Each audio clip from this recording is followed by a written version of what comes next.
ada beberapa hal yang dilihat sebagai kok kayaknya ada perlambatan ekonomi ya. Jadi kalau kemarin itu pertumbuhan ekonomi tahun 2024 dibilang kan 2,78% kira-kira sekitar itu. Itu memang angka yang benar. Jadi ketika itu terjadi, ini kayak jadi permasalahan. Kok kayaknya nggak efisien? Kenapa? Ini masa nggak bisa sih dari satu saldo aja bisa kemana-mana? Satu. Nomor dua adalah yang dulu itu nggak kebagian adalah perbankan. Perbankan mau ikutin juga kan dalam payment kan? Gue sih selalu dalam posisi ngelihat bahwa Indonesia sebagai negara yang penduduk muda itu kan dengan populasi yang besar, dengan keragaman itu punya keunikan dan punya daya jual yang sangat tinggi gitu. Nah, ini yang sebenarnya bisa kita manfaatkan.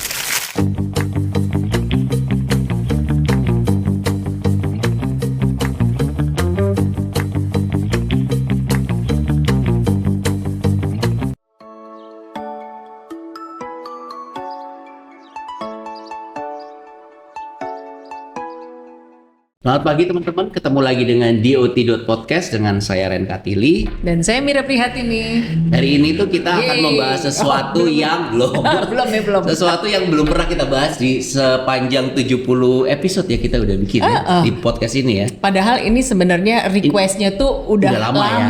Betul. Dan ini memang harus didengerin ya. Semua pelaku di industri kreatif tuh pengen tahu, soalnya berasa. Dan kita hari ini kedatangan seorang ahli ekonom gitu ya. Teman kita juga sih ya. Oke, beliau adalah Mas Poltak Hotradero.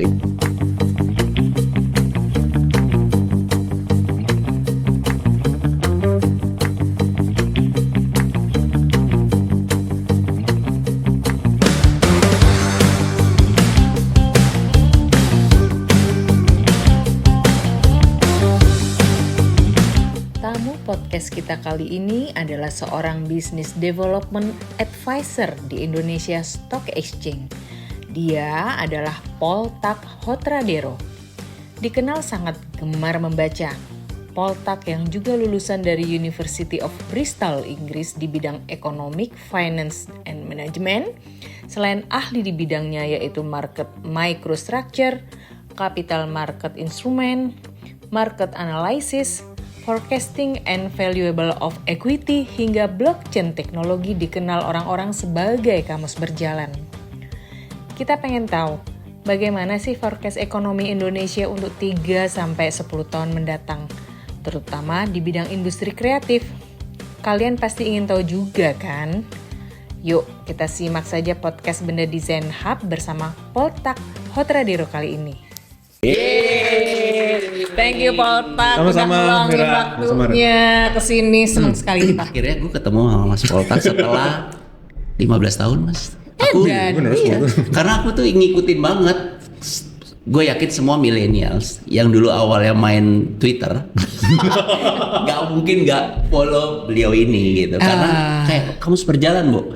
Jadi lo iya itu kalau kamus berjalan itu ya semua orang yang kalau gue pas ngucap nama lo atau gue sebenarnya bukan ngucap ya, gue tuh fotoan sama istrinya dia dong, tapi ada dia gitu kan. Lu tau Poltak Mir, apa sih gitu, terus dia kan lajang sekali gitu. Pokoknya lu tuh dibilang kamus berjalan Pol. Karena memang nggak cuman soal ekonomi ya, harusnya hobinya pasti apa tuh Mas? Kira-kira A to Z. Enggak, gue pendeknya sih ekonomi atau urusan keuangan tuh ya buat penghidupan sehari-hari. Itu yang ngongkosin gue kan. Nah tapi secara umum minat gue tuh sejarah, kemudian teknologi, kemudian sains, dan kira-kira ya yang sekitar itulah. Jadi emang agak ngelebar ya, tapi itu yang bikin gue semangat cari duit. Iya benar. Karena ekonomi ya tadi ya, artinya core-nya lah ya. Kalau bisa dibilang sekarang core, nah mungkin kita akan nanya seputar itu. Karena ini yang relate ke semua orang sih harusnya ya.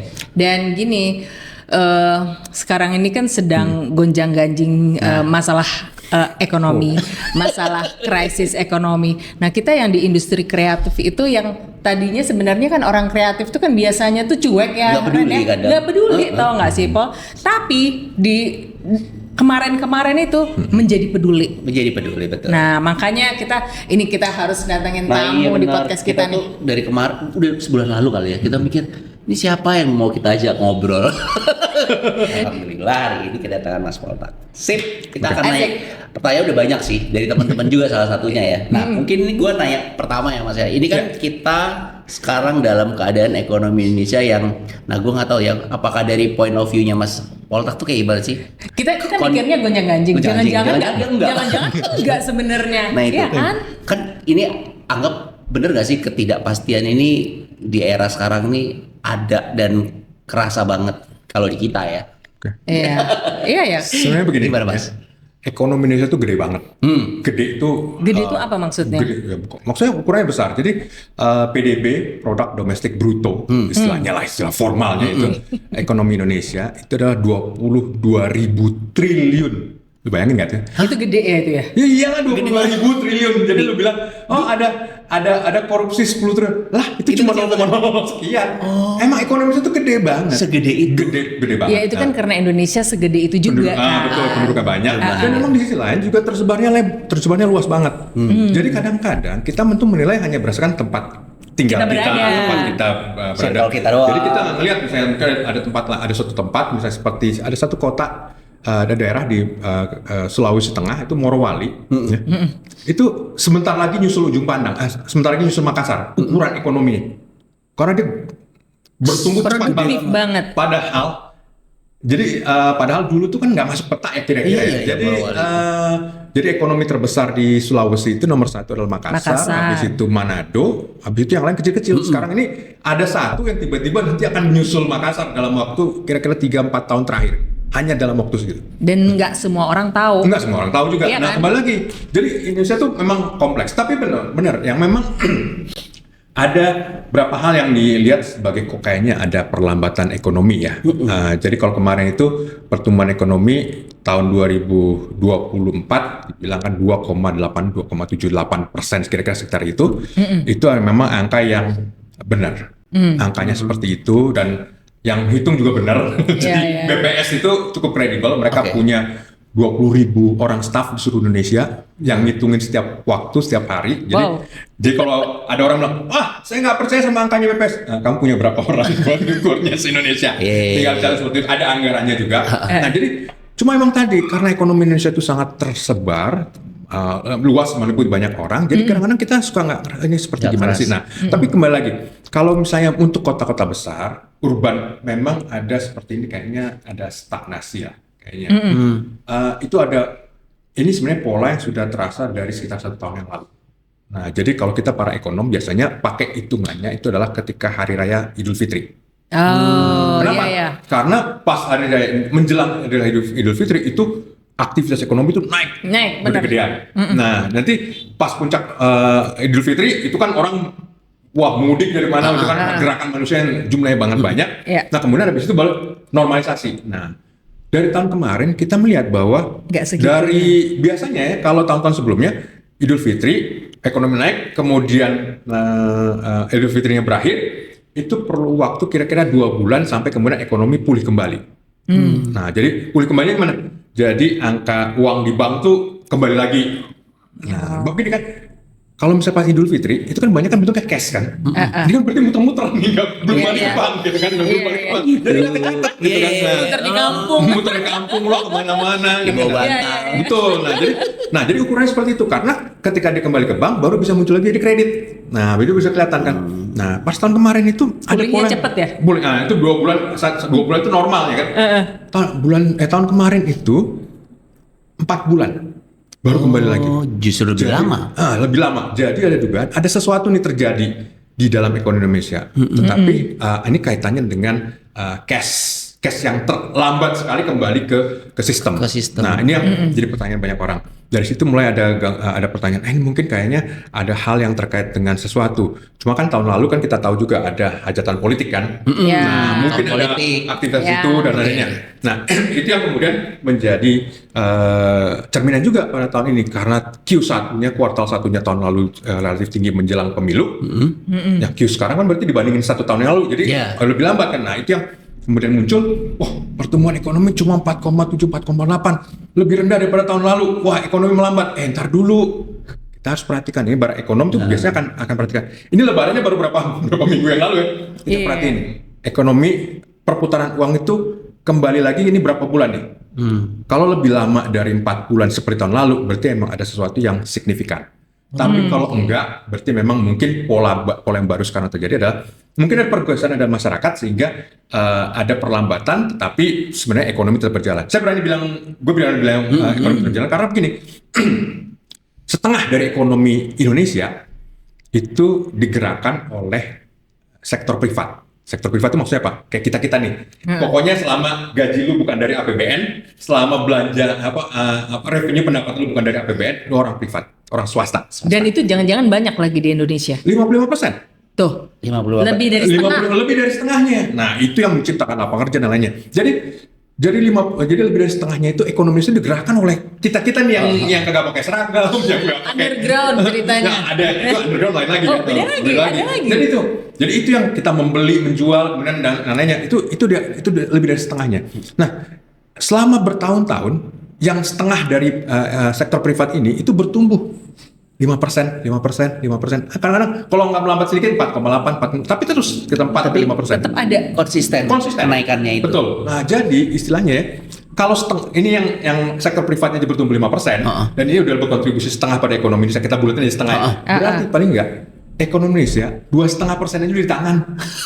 Udah pasti. Udah di tangan, udah dapat, udah setengah, tinggal nanti. Don't worry dong ya. Sebenarnya investasi di mana, belanja pemerintah di mana, ekspor impor itu tinggal tambahin. Nah itu yang sebenarnya menjadi sebenarnya modal bagi Indonesia.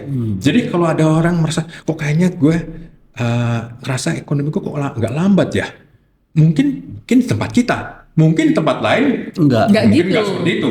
Mungkin ada daerah lain yang sedang ada pertumbuhan baru, mungkin ada produk baru atau yang lain-lainnya. Tapi satu lagi, gue tambahin lagi, jangan lupa juga bahwa di samping ekonomi yang formal tadi, ada yang namanya underground ekonomi. Nah, underground ekonomi itu... Jadi beda lagi nih ya? Beda lagi, ini yang nggak tercatat. Oke. Yang nggak tercatat ya misalnya tadi kan, Apa tuh? penyelundupan kan nggak pernah kecatat kan? Artinya semua yang ilegal kan? Ya, kira-kira ilegal atau semi ilegal lah, gitu kayak gitu. Jadi model seperti begitu. Jadi misalnya gini, mempekerjakan orang di bawah umur, misalnya kan, atau di bawah upah regional, itu kan sebenarnya ilegal. Tapi orangnya mau gimana? Benar. Kita bisa tanya lah, pembantu kan berapa banyak rumah tangga yang pembantunya tuh pendapatannya di bawah UMR misalnya kan, itu kan sebenarnya iya, abu-abu ya. Nah, itu yang disebut. Itu kalau mau dibahas lebih ini, gua mau tuh. Nah, nanti sesi berikutnya. Ada penjelasannya tuh. Itu yang disebut sebagai underground economy. Nah, itu aja ukurannya 25% dari ekonomi Indonesia. Jadi sebenarnya ekonomi itu ada bergerak ya, bertumbuh, tapi yang undergroundnya juga banyak. Nah, ini yang sebenarnya ya, kalau yang underground ini bisa dikembangkan, dan kebanyakan ini gue tambahin ya, yang kebanyakan underground ini adalah UMKM. Oh, justru UMKM itu bukan masuk kategori private ya? Mereka private kan? Ya, swasta. Cuma kan balik lagi kan, kenapa orang UMKM itu kan banyak kan gini kan, saya modal nekat aja, saya bisa masak, saya buka restoran, saya bisa jahit, saya buka konveksi, saya macam-macam kan. Nah, cuma kan mereka nggak mikirin, saya harus punya izin apa enggak ya? Saya harus bayar bayar kontribusi, bayar dan lainnya. Enggak lah, aku cuma ingin kan usaha kecil ya saya. Ya, kan? Jadi banyakan dari mereka itu memang tidak tercatat karena mereka nggak punya perizinan. Kemudian mereka juga employment-nya misalnya, saya punya staff tapi saya nggak bayar BPJS-nya. Berarti kan staffnya juga nggak kecatat kan? Seperti itu. Nah, itu yang sebenarnya bagian dari ekonomi kita yang sebenarnya cukup signifikan ya. Apakah mereka mau terus-menerus jadi underground? Sebenarnya enggak. Kenapa? Kesian yang underground. Karena mereka dipajakin juga. Dipajakin sama dipalak sebenarnya sih. Dipalak secara informal juga. Jadi sekitarnya juga yang malak ya. Malak juga kan. Malah nggak masuk negara ya. Nggak masuk negara, tapi mereka tetap bayar. Ada ketidakpastian juga. Nah sebenarnya kalau mereka underground, mereka nggak tercatat dan lainnya. Sekarang mereka bisa dapat kredit nggak dari bank? Ya nggak bisa lah. Bank kan nanya, lo mau minjem? Ininya catatannya apa bisnis plannya benar? Ya mau nggak mau mereka akhirnya dibiayai dengan cara apa? Lewat pinjaman Rentenir. online, lewat rentenir, lewat AA, TT dan lain. Ya kita tahu kan segimana kemampuannya. Nah ini yang sebenarnya Itu menjadi juga gede di Indonesia. 25%. Hah? Iya, Gede loh. gede. Ternyata. Nih, waktu itu pernah ngobrol ya sama Bang Raden Pardede. Jadi kan beliau kan ekonom ya di waktu itu. Pak, kamu tahu nggak itu kalau misalnya di pasar-pasar itu bunga pinjaman itu berapa? Tinggi loh. 10% per minggu. Wah, diketawain. Hah? Itu kecil banget itu. Hah? Kecil. Tahu nggak? 5% per hari. Wow. Edan ya, kasihan ya orang itu ditipu ya. Bukan kasihan, gini. Orang pedagang pasar itu ya, mereka modal buat jualan 1 juta. Kemudian mereka nanti bayar bunganya itu 50.000 akhir bulan. Jadi buat mereka bayar 50.000 dibagi 1 juta, kan berarti 5% kan? Iya. Buat mereka nggak apa-apa bayar 50.000 asal tahun besoknya udah 1 jutanya ada lagi. Jadi buat mereka nggak peduli. Bunga 5% per hari itu nggak peduli. Sejauh duitnya ada. Modal kerja mereka ada. Karena apa? Margin mereka kan gede sebenarnya. Lu jangan salah loh, itu yang namanya warteg. Warteg lu coba ya diperhatiin ya. Harga nasi sama itu marginnya minimum itu 100%. Minimum. Tapi kan balik lagi, mereka kan underground juga. Itu yang termasuk dari underground tadi itu ya. Itu tuh nggak ada regulasi apa-apa dari pemerintah ya? Ada, ya balik lagi kadang-kadang. Tapi kalau juga, ada jadi malah ribet gua rasa ya. Nah, itu Iya dia. kan? Ya, jadi kembali lagi. Tarik nafas kan lo? Nah, makanya seperti tadi kan, kalau dari Bang Raden Pardede kan sampaikan seperti itu. Iya, mereka punya kebutuhan modal seperti itu. Mereka nggak sensitif sama bunga kan. Kita mau sensitif banget ya. Tapi kan ada nggak orang yang mau datang ke mereka pagi-pagi loh, jam 3 pagi, kemudian ngumpulin lagi jam 10 siang. Iya. Dan gini, kalau misalnya mereka minjem ke bank lebih ribet aturannya. Sedangkan itu administrasi. Betul. Sedangkan itu segitu gampang ya. Iya kan? Nah itu baru pedagang pasar. Bayangin Pasar. kalau orang yang pergi jadi nelayan, perginya aja udah malam, Bener. bank mana yang buka kan? Iya. Jadi emang sebenarnya banyak sekali segmen di masyarakat kita itu sebenarnya belum terlayani oleh jasa keuangan. Jadi kalau kita ngerasa kok kayaknya susah, lah kita emang nyentuhnya keuangan. Ya mereka emang kagak kesentuh keuangan mau jalan terus sebenarnya gitu loh. Makanya kita lihat kayak susah tapi kayaknya tuh bye-bye aja. Gitu. Soalnya Warung gini, nasi ada Ren, juga, gitu. soalnya kita mikir susah enggaknya itu dari proyek Dari yang kita. dikerjain. Formal kan? Dari point of view kita gitu. Iya, benar. Artinya pertumbuhan ekonomi itu nggak pernah di bawah 2,5%. Kecuali 2 kali kejadian. Oh, apa tuh? Ketika pandemi. Pandemi kemarin berapa ya? Bener-bener Pandemi itu diem negatif. soalnya. Oh, udah. Negatif. Soalnya Kenapa ya? semua Karena diem. Semua diem. Kan Iya, kan iya, setengah iya. dari Karena setengahnya ekonomi dari- itu dari interaksi dari aktivitas sektor Masyarakat. privat dari masyarakat. Iya. Lo ketemu muka aja gak bisa, gimana mau dagang lo, Oke. gitu kan? Berarti kita pernah ngalamin Ngalamin itu. satu ya. Yang kedua ketika krisis moneter tahun 98. 98 ya? Ya itu karena perbankan kita kolaps. Jadi ya banyak kredit macet, banyak orang di PHK, kemudian harga meningkat dan lainnya, itu makanya kenapa jadi resesi. Jadi sebenarnya struktur ekonomi itu baik-baik asal jangan ada dua hal sama itu. sektor keuangannya jeblok. Tapi sekarang tuh banyak banget bank-bank yang tutup kan, Paul. Itu bukannya indikasi untuk seperti tahun 98 ya? Yang sekarang tutup itu adalah BPR. Jadi ada di Indonesia itu ada ratusan BPR, Bank Perkreditan Rakyat. Jadi bank perkreditan itu yang beroperasinya di pasar-pasar ya, pasar becek model kayak gitu. Mereka ada banyak. Jadi mereka bunganya juga kalau nyimpan di sana lebih tinggi daripada di bank umum. Kemudian mereka juga nilai kredit. Nah, tapi karena pemerintah sejak beberapa tahun yang lalu kan ada program KUR, kredit usaha rakyat, yang di mana orang kalau Saingannya mereka. iya. Lu kredit cuma 7%, lu BPR mau kasih berapa gitu kan.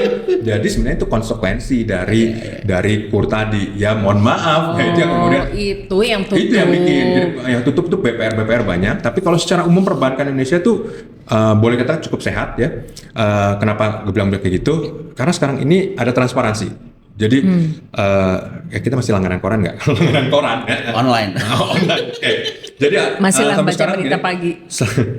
setiap kuartal seluruh bank di Indonesia itu harus menyampaikan laporan keuangannya.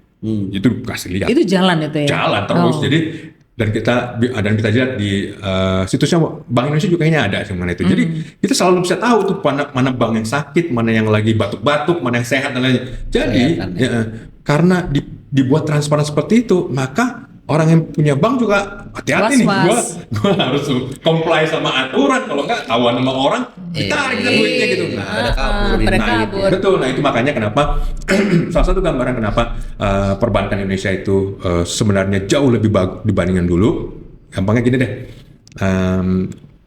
Awalnya kan yang berminat sama perbankan untuk beli bank-bank Indonesia kan dulunya perbankannya Singapura, ya kan tahu kan. Habis itu Malaysia ikutan, Jepang juga ikutan, Korea juga ikutan. Terakhir ada bank Thailand kan?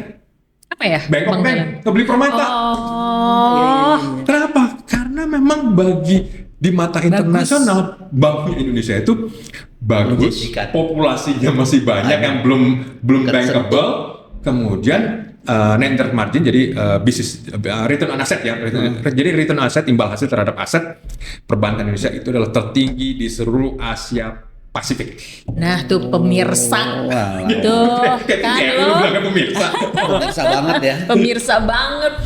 Ya jadi artinya memang orang lihat Indonesia itu juga primadona itu sebenarnya. Semenarik itu ya. Semenarik itu. Sebenarnya begini, konsep terhadap uang. Semuanya kan relatif ya, relatif. Tapi ketika gue misalnya menyampaikan ini ke investor institusi dari Jepang misalnya kan, Indonesia strukturnya seperti begini-begini, kita penduduk muda, mereka langsung berubah ya, mereka melihatnya kan. Oh kita urbanisasi kita saat ini baru 52%. Jadi, wah mereka lihat, wah berarti banyak orang muda, kemudian masih desa menuju ke kota, kemudian masih belum, maka kita bisa bertumbuh 5%. Mereka, gue melihat, baru gue nggak sadar, mereka dari negara yang pertumbuhan ekonominya bisa cuma 1%, 2%, 2%. Jadi ngeliat seperti itu, ngeliat, wah Indonesia punya peluang yang cukup baik. Atau sama seperti Korea. Korea tuh unik ya, kalau ngeliat Indonesia, mereka selalu bilangnya begini, ini kayak negara gua tahun 80-an nih. Gitu ya? Tapi ukurannya lebih gede. Makanya kenapa mereka investasi sini? Tapi lu ngomong kayak gitu, kenapa ada berita juga yang ketangkep sama gue, banyak investor-investor tuh juga lari dari Indonesia gitu loh. Iya nggak sih? Ya gara-gara ya ada yang kemarin itu kan misalnya pabrik baterai itu kan tiba-tiba Iya ada lah beberapa. Ya, nggak ada beberapa, tapi yang paling utama itu pabrik baterai itu, karena sebenarnya Indonesia juga berkompetisi dengan negara lain di ASEAN.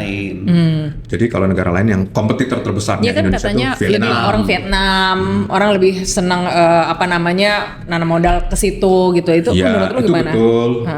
Di sisi lain juga mereka lebih business friendly. Cuman memang harus lihat di daerah per daerah. Itu yang kita nggak nyampe. Jadi kita tuh cuman ngelihat sebatas nasional aja gitu. Circle kita aja. Padahal di tempat lain tuh banyak ya. Betul. Nah, sebenarnya gini ya. Contoh misalnya, gue selalu ya dari dulu ya selalu ngeliat ya, Indonesia tuh punya masa depan yang sangat bagus justru di daerah Jawa Tengah. Lu bingung nggak kalau bilang Jawa Tengah? Indonesia bagus di Jawa Tengah. Kenapa Jawa Tengah? Oke. Jawa Tengah itu penduduknya 30 juta. Itu sama dengan jumlah penduduknya Malaysia. Lu bayangin satu negara dengan cuma Jawa Tengah. Jawa Tengah. Atau sama seperti Australia plus Selandia Baru. Lu gabung jadi satu, 25 juta sama 5 juta, 30 kan? Nah itu sama dengan jumlah penduduk Jawa Tengah. Jadi kalau misalnya daerah seperti Jawa Tengah, di mana upahnya murah, kemudian Human Development Index-nya juga Jogja terbaik nomor 2, sudah Jakarta, bayangin ya. Wow. Bingung kan? Human Development Index nomor 2, ranking 2, tapi upahnya juga murah. Ini yang salah di mana gitu kan? Kalau itu bisa humble banget kita itu ya. Ya kalau ini bisa reindustrialisasi, kita punya ekonomi satu negara di dalam Indonesia. Itu cuma ngandelin Jawa Tengah aja deh. Cuman balik lagi kan, kalau semuanya ditarik pemerintah pusat, ya susah lah pemerintah pusat ngusulnya dari Sabang sampai Merauke. Kalau misalnya datangnya ke pemerintah daerah, emang pemerintah daerah nggak mau gitu yang daerah yang maju? Mau. Tinggal datangnya situ. Nah, makanya gue ngeliat kayak seperti Jawa Tengah. Jawa Tengah itu dulu punya masalah karena infrastrukturnya nggak bagus. Kenapa? Jalan tol itu Jawa Barat ada, Jawa Timur ada. Jawa Tengah nggak kebagian, cuma kebagian jalan rusaknya doang kan. Habis itu bikin Trans Jawa kan, nyambung kan? Nyambung. orang Jawa, orang Jakarta bilangnya, kita bisa ke Surabaya dalam waktu 9 jam. Oh, orang Surabaya bilang, kita bisa di Jakarta 9 Jadi jam. kelewat doang. Lupa di tengah tuh ada orang 30 juta gitu loh. Iya. Bayangin 30 juta orang ada di Jawa Tengah yang selama ini nggak bisa menikmati infrastruktur, dan karena ekonomi nggak bertumbuh, nggak bisa reindustrialisasi, akhirnya mereka merantau ke Jawa Tengah, ke Jawa Barat, sama Jawa Timur. Jadi yang banyak buruh-buruh, pekerja-pekerja yang ada di Jawa Tengah, yang di Jawa Barat, itu tuh orang Jawa Tengah, yang ada di Jawa Tengah orang Jawa Tengah. Nggak usah gitu, di industri kita aja seneng tuh kalau misalnya tukang kayunya dari Jawa Tengah. Dari Jawa Tengah ya. Etos kerjanya Etos kerja bagus, hasilnya bagus, Iya, dan banyak, bisa langsung datang satu kopi. Dan nggak banyak mau, Iya, enak kerja sama. Betul. Nah itu yang perlu digarap. Tapi makanya balik lagi kan, kalau semuanya ditarikkan nasional kan nggak juga kelihatan. Tapi kalau kita lihat bagaimana Jawa Tengah yang boleh 30 juta orang, ya bayangin 30 juta ya. Kemudian di situ juga ada sentra-sentra yang misalnya, kalau sekarang boleh tadi kan Trans Javanya udah jadi, kemudian yang ke bawah kan ke Jogjanya nanti mau diteruskan juga. Kalau itu terjadi, kemudian ada bisa reindustrialisasi. Jadi dengan cara seperti itu akan lebih banyak lagi masyarakat kan orang bisa bikin manufaktur di Jawa Tengah, dan Perekonomiannya lebih jalan. Kemudian kalau nggak salah ada 2 kawasan industri yang juga Batang sama satu lagi, gue lupa satu lagi apa gitu. Itu juga ada pelabuhan laut dalamnya juga, ada sumber listriknya juga dan lain-lainnya. Jadi sebenarnya Jawa Tengah tuh, kenapa kita jadi ngomong Jawa Tengah, tapi oke. Gambarin dengan Indonesia ya. Menggambarkan kenapa kalau gue lihat lebih gampang nangkep soalnya. Iya, karena kan kalau kita ngomong satu Indonesia itu gede banget ya. Emang. Makanya nggak heran ketika politik kemarin tuh suara itu kan kantong-kantongnya adalah di Jawa itu kan ya. Itu sebenarnya gambaran bagaimana banyaknya populasi di satu tempat ya, Mas. Ya makanya kenapa aku bilang Jawa Tengah itu sebenarnya adalah, kalau mereka Jawa Tengah bisa reindustrialisasi, itu Gila. Bagus ya. Gede. Itu bisa kayak ngalahin Vietnam gitu sebagai Ya enggak sih, maksudnya ya, cuma Tapi maksudnya kan Malaysia satu itu ada di Jawa Tengah kan. ya pasti perlu tadi kan yang penting di sini kan memang Human Development Index-nya udah bagus kan, tapi kan nggak berhenti di situ aja, harus tingkatkan lagi. Dengan mengenai ketersediaan tenaga listrik, ketersediaan air, ketersediaan lainnya itu juga perlu. Nah samping itu juga jangan lupa juga bagian cukup besar dari penduduk Jawa Tengah juga masih petani. Nanti mereka semua jadi pabrik dan lainnya, terus Petani, benar. Jadi memang harus dibangun. Tapi aku selalu ngeliat optimis ya. Setiap kali ngeliat Indonesia kayaknya susah banget, ntar lihat Jawa Tengah deh, lu pasti akan terhibur gitu. Kenapa? Gitu ya? Itu tuh masih punya prospek yang sangat besar gitu. 30 juta orang. Tapi intinya ya, dengan segala macam isu, krisis di dunia itu, sebenarnya Indonesia itu tetap menggeliat ya. Ya, walaupun mungkin tersebarnya itu nggak merata gitu loh. Iya kan, saking gedenya. Tapi optimis tuh perlukah? Ya makanya kenapa gue selalu Optimis itu perlukah? Mau nanya biar dari POV-nya Mas Poltak gitu loh. Iya. Maksudnya gini, justru ini yang membuat, dalam pandangan gue ya, kita lebih banyak ke daerah, melihat ke daerah. Seperti misalnya tadi kan, kadang-kadang juga bingung ya, waktu ke Solo ada bakso harga satu mangkok tuh 5.000 perak. Bengong. Iya, udah kita tuh ya jajan ya udah ngeluarin duit 100.000 gitu, nggak taunya Kembalinya banyak banget. kembalinya banyak. Ya ampun, itu shock gitu. Emang iya sih. Iya, jadi jujur kalau kita ke pelosok yang seperti itu, kita kenal, ini kayaknya ada sesuatu yang bisa dikerjakan di sini. Ada sesuatu yang bisa dibuat di sini. Mungkin kayak seperti misalnya Labuan Bajo misalnya kan. Dulu pikir, wah Labuan Bajo tuh keren dan lainnya. Ini pasti ekonominya besar sekali. Pasti bandingin. Ternyata dibandingkan dengan ibu kota provinsinya, pasti ibu kota provinsinya apa sih? Gue lupa namanya. Ini NTT. Ya NTT. Kupang. Dibanding Kupang itu masih 1/4-nya. Padahal udah level internasional dan lainnya. Jadi kamu lihat ini kayaknya bisa ruang bisa tumbuh, kayak gitu ya. Bisa seperti itu. Jadi Indonesia tuh punya banyak titik-titik bisa pertumbuhannya. Memang kalau dibilang lu kalau ke Labuan Bajo akan ketemu ada orang Italia entah di mana bikin restoran kan. Ada beberapa orang. Ini orang di Italia apa dia kagak. Tapi karena mereka ngeliat potensinya, mereka ngeliat masa depannya kemana. Dan satu lagi clue-nya adalah Bandar Udara Komodo, salah satu pemegang sahamnya itu adalah Changi Airport. Ya, balik lagi. makanya Jadi sebenarnya gini, balik lagi meyakinkan ya. bahwa Indonesia itu pada dasarnya punya banyak titik-titik pertumbuhan. Bahwa itu tersebar, bahwa itu ya luas banget kan. Perlu waktu untuk melihat itu. Nah, kita nggak nyisihin waktu juga kan mau ngelihat lebih mendalam. Tapi itu yang gue percaya bahwa sebenarnya bisa aja Jakarta stagnan. Ya gini-gini aja karena ekonomi formal semua gitu loh. Iya. Tapi mungkin di daerah lain bisa ada pertumbuhan yang kita nggak lihat, yang mungkin ya karena kebetulan juga underground ekonomi juga kelihatan juga. Kalau kita nggak akan bisa lihat kalau kita nggak berkunjung ke sana dan ngeliat langsung. Kamu membuka Apa mata kita- dan pikiran siapa tahu nanti kita langsung pindah. kepala Dapat langsung inspirasi. swing gitu ya. Iya. Karena balik lagi kan kita maksudnya apalagi untuk industri kreatif kan. Pasar itu penting lah, tapi kan pasarnya ada inspirasi kan. Kita tuh punya kultur kan luas banget, luas banget. Banyak Dan banget. kita selalu bisa blending satu unsur dengan unsur yang lain gitu. Lagi mikir cuti ya. Kapan kita ke sana? Lagi mikir mau buat apa. Tapi artinya apapun yang kita buat juga di daerah kan harusnya ngelihat peluang tadi itu ya. Karena memang titik-titiknya mungkin belum menyebar secara merata ya. Tapi yang udah dilirik udah pasti itu bisa jadi acuan nggak sih? Betul. Kalau udah dilirik kayak tiba-tiba orang Itali buka sesuatu di situ kan berarti Dia udah dia udah melihat lihat bahwa dia udah potensi melihat. ekonominya udah cukup tinggi gitu kan. Nah sekarang nih ya kan ini kan kita baru-baru aja nih Mas bahwa kita terhadap perang dagang gitu. Ini posisi kita yang tadinya kita juga dalam kondisi yang apakah baik-baik aja, apa nggak baik-baik aja, tiba-tiba ada keadaan yang baru muncul nggak nyampe sebulan yang lalu ya tentang perang dagang antara Cina dan Amerika gitu. Jadi dua lagi. Jilid 2 lagi. Nah itu gimana tuh posisi kita menurut Mas Poltak Apakah sendiri kita gimana? perlu khawatir? Apakah kita tuh cukup Atau itu- tenang-tenang saja? Nah, Sebenarnya gini gimana, ya, semuanya serba relatif ya.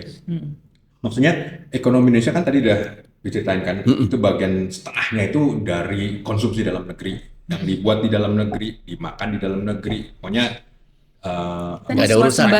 Kita Ya, nih swasembada close banget to, ya. Ada sih beberapa yang nggak bisa impor ada ya, ya. tapi yang, Banyak. tapi yang eksposur Indonesia terhadap Amerika itu cuma sekitar 2%. Jadi relatif Dari kecil. keseluruhan. Dari keseluruhan. Jadi sebenarnya gitu. dengan Amerika kita nggak terlalu banyak. Dengan China memang Berapa signifikan karena kita cukup signifikan karena partner dagang nomor satunya dengan China. Oh, sekarang ini sama Cina Dengan justru ya. nomor satu ya. Dan itu banyak kan mesin. Nah memang ya gimana kita juga perlu mesin kan. Iya. Jadi itu penting. Jadi itu sesuatu yang nggak bisa terhindar. Tapi juga di sisi lain kita Indonesia sebenarnya punya pertumbuhan juga untuk bisa mengimbangi itu. Misalnya kan Indonesia punya potensi yang cukup besar itu di rumput laut. Percaya nggak? Oh ya? Hasil laut. Tapi itu orang- udah lama itu, Paul. tapi Isu itu maksudnya. betul, tapi ya potensi rumput laut. Jadi sekarang ini Indonesia jual ekspor Indonesia terbesar dari hasil laut. Orang bilang kan ikan, bukan rumput laut nomor Rumput satu. laut, ya. Nah, Oh iya? iya, kalah ikan itu kalah semua lawan rumput laut. Apa kita bikin ada rumput lah? Dan gini, bahan bakunya rumput laut itu adalah sinar matahari dan air laut. Yang which is di Indonesia Iya, banyak Indonesia banget. banyak berlimpah kan. banyak, Nah, potensi Indonesia itu baru kira-kira sekitar 10% dari total yang kemungkinan besar potensi. Jadi cuma kurang dari 10% dari total potensi yang ada. Dan kita baru dominannya ke China. Kita belum ekspor ke Eropa. Kita belum ekspor ke Jepang. Ya itu ada persyaratannya. Tapi banyak yang bisa dikerjakan. Pernah dengar nggak kalau sapi makan rumput laut? Itu burpingnya kan kalau belegean kan, itu kan metan kan. Nah kalau dia makannya rumput laut, itu metannya berkurang, mendekati nol. Oh, Jadi pakan ternak juga. pakan ternak bisa jadi pupuk, bisa you name it. Aku dengar kayak bikin kosmetik juga. Obat. Itu bahan bakunya cuma sinar matahari sama air laut. Dan which is tuh negara kita kan banyaknya dominannya adalah air lautnya ya. Nah itu dia. Jadi nggak perlu kayak nanti harus ekspor dari yang ladang yang ada Tapi di kenapa tanah. kita ngobrol ini ya? Tapi Nggak apa-apa. Tapi Ini menarik loh. tapi maksudnya jadi kita masih banyak potensinya sangat besar yang memang kita juga belum banyak bisa ngejual ke luar negeri karena kita juga belum megang ya. Tapi gini ya, Paul. Itu nggak tahu ya. Ini pikiran bodoh aja gitu ya. Segala macam yang tadi Poltak bilang itu bisa dikerjakan oleh orang yang punya modal gede gitu loh. Tapi kalau untuk orang-orang yang biasa-biasa aja itu bisa sejauh mana jalanin gitu loh, iya kan? Tapi gue yakin petani rumput laut banyak kan, banyak banget di Coba daerah aja di biasanya produk kepulauan. yang cukup besar itu ada sekitar Indramayu, ya. Kemudian Batam ada ya kayaknya. karena Kepulauan rumput laut, Riau itu. karena rumput laut itu dia perlu laut yang landai. Oh jadi nggak semua laut Nggak sama semua ya? laut. Kayak yang landai itu juga bisa. Sempat ya ada temannya cerita sekitar Indramayu itu untuk bisa menghasilkan 5 ton per waktu 45 hari. Bayangin cepet banget. Nah, ada pada rumput apa padi. ya. Jadi di Sulawesi Barat, Sulawesi Selatan itu juga cukup besar. Sebenarnya juga punya potensi juga di sekitar NTB, NTT. Tapi kembali lagi, memang ini masih banyak yang belum terjamah. Yang tadi belum. Tapi ya ini yang jadi potensi. Jadi sebenarnya gue kalau tadi bicara perang dagang ya, kita tuh sebenarnya masih belum banyak dagang keluar gitu. Jadi jangan dulu takut gitu. Jadi kita tuh sebenarnya tuh untuk diri kita sendiri ya banyaknya. Iya. Jadi Jadi kita tuh terlalu ini aja Anxiety. anxiety. Iya. Buku apa yang tadi lu bilang cerita itu nanti? Anxiety. Mungkin ya itu info yang nyampe ke kita kadang kan nggak merata. Bahkan yang soal rumput laut aja kita nggak pernah tahu gitu bahwa itu tuh adalah yang terbesar misalnya. Prospek ya. Mana ada pernah kita terpapar berita tentang ini gitu? Kan kita taunya ikan dan ini baru satu ya. Ada cerita. Ini tadi kan kita bilang kita beli mesin dari China. Kita jual apa ke China ya? Nah, biasanya orang Indonesia kalau jual ke China itu adalah jualnya batu bara. Kemudian natural gas, nikel, dan yang itu pokoknya bahan mentah kan. Sebenarnya ada satu yang juga potensi yang besar yaitu duren. Bayangin. serius. Iya beneran. Why? Jadi- kenapa duren? Karena begini, entah siapa Jack Ma sebenarnya yang mulai pertama. Jadi dia promosiin duren di Indonesia. platformnya di Alibaba dan 40 ton habis dalam waktu 1 jam dipesenin orang, dan sejak itu orang dari China jadi tahu rasanya duren dan mereka beli, dan sekarang ini pusat sentra duren di Asia Tenggara itu adalah di Thailand dan di Malaysia. Harga duren udah naik 2 kali lipat. Padahal gara-gara duren Ya, dari Indonesia. Oh enggak. Mereka udah habis ngekspor. Kita belum ngekspor. Kita belum mulai. Kita belum mulai. Oh. Nah, kita makanin dulu ya. Kita makan sendiri. Tapi bener ya, nggak cuma kemarin dengar adalah kelapa juga mulai naik ya harganya ya. Ya. Dan which is itu kan kebutuhan kelapa kita sendiri kan katanya banyak ibu-ibu teriak-teriak ya. Ini harga 1 butirnya udah berapa lah? Itu benar ya? Ya. Itu juga diekspor kan anyway. Iya, ekspor kelapa tuh banyak dari Sulawesi Utara. Itu biasanya mulai dari daging kelapanya, air kelapanya, kelapa semua kepake ya Iya, sampai itu kepake sampai sabun ya apa segala batoknya, macam. apa itu juga batoknya itu kalau dibakar itu jadi arang. Nggak bersisa aja Oh iya, pokoknya. nggak bersisa, dan itu bagus buat kesehatan ya, karbon aktif. Jadi memang kita tuh banyak underutilized. Jadi belum jadi kita selama kita mengkonsumsi kita lupa nanam lagi gitu. Ini yang sering terjadi ya. Jadi Loh, kayaknya harga naik aja nggak nambah supply-nya gitu. Tapi ya kalau ngobrol sama Polta kayak gini, ini kan sesuatu hal yang optimis ya, positif. Iya. Nah, tapi banyak juga berita yang orang hidup susah gitu loh, Pol. Itu gimana sih? Ya, Beritanya mungkin. sebenarnya begini. Atau itu iya beritanya? Boleh dikatakan yang benar ya. Jadi memang saat ini kan boleh dibilang kan sekarang ini kita tuh seperti masyarakat tradisional, kita bertemu dengan dunia modern yang dengan seketika, dengan sangat cepat dan banyak yang nggak siap. Boleh dikata misalnya contoh yang sederhana, judi online. Itu kan sebenarnya masalah cara pandang terhadap ini, Mendapatkan uang. mendapat uang itu kan pengennya cepet kan, Yeah. pengen cepet dan nggak perhatian risiko, itu kan sangat destruktif kalau orang nggak siap kan. Dan kemudian yang jadi sasaran juga orang-orang yang pendapatannya juga kecil, yang punya mimpi tinggi. Nah, kalau misalnya seperti judi online itu misalnya merebak dan itu tingkat kerugiannya bisa ratusan triliun, kebayang nggak itu yang kena tuh bukan masyarakat kelas atas ya, Iya, masyarakat kelas bawah yang bawah. pendapatannya Biasa-biasa aja. Jadi kalau betul yang Mira sampaikan tadi, emang ada yang sekarang susahnya tuh lebih susah daripada zamannya dulu karena tadi mereka terekspos atas sesuatu yang mereka nggak nggak bisa kembali, nggak siap gitu kan. Atau seperti misalnya ada yang mungkin nggak pernah bisa dapat duit dengan mudah, kemudian sekarang kok minjem uang gampang ya, pinjaman online. Padahal kan sebenarnya harus dengan minjem itu kan juga bertanggung jawab kan, harus bisa ngatur dan lainnya. Nah orang yang nggak siap. Nah jadi masyarakat yang tradisionalis ketemu dengan semua yang sifat digital yang segera seketika saat ini. Bayangkan tabrakan seperti apa. Nah jadi benar kalau bilang kesulitan banyak. Jadi yang kita mungkin juga sering dengar ada orang yang mungkin gali lubang tutup lubang karena apa? Karena mereka nggak bisa manajemen keuangan mereka. Dulu nggak bisa dapat duit dengan mudah, sekarang tiba-tiba ditawarin dan kemudian diambil, tapi nggak bisa manage pendapatannya. Atau tadi punya di mana berjudi itu jadi sedemikian mudah, murah di mana-mana, itu kan sangat berbahaya. Jadi memang ini ya, kita memang harus imbang sih. Memang ada tantangan yang sangat dalam, besar di masyarakat kita. Justru di era yang seperti ini yang 5-10 tahun yang lalu nggak ada. Kita nih terlalu bervariasi, bermacam-macam manusianya, bidang yang level pendidikannya beda. Generasi tiap generasi juga beda. Pernah dengar kan anak sekarang? Udahlah, kita kalau punya duit pergi jalan-jalan aja. Pergi ke Jepang lah, pergi ke Korea, ke Malaysia, kemana, ke Thailand. Kalau tanya, kenapa kok pergi-pergi gitu, nggak mau nabung buat beli? Alah, nabung juga nanti nggak bisa kebeli kok rumah. Pragmatis kan? Mereka udah bilang, capek-capek nabung juga nggak akan kebeli. Untuk apa? Mending kita nikmatin sekarang. Kalau pikir, ya benar juga sih mereka berapa ya.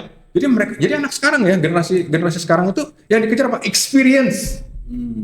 Jadi bisa ngomong sama yang lebih tua, lu boleh punya segala macam, tapi kan belum pernah kesini kan, belum pernah situ, belum pernah. Bahasa mereka tuh itu. Tujuannya itu ya. Iya, speechless kan lo. Lo juga kan? Iya.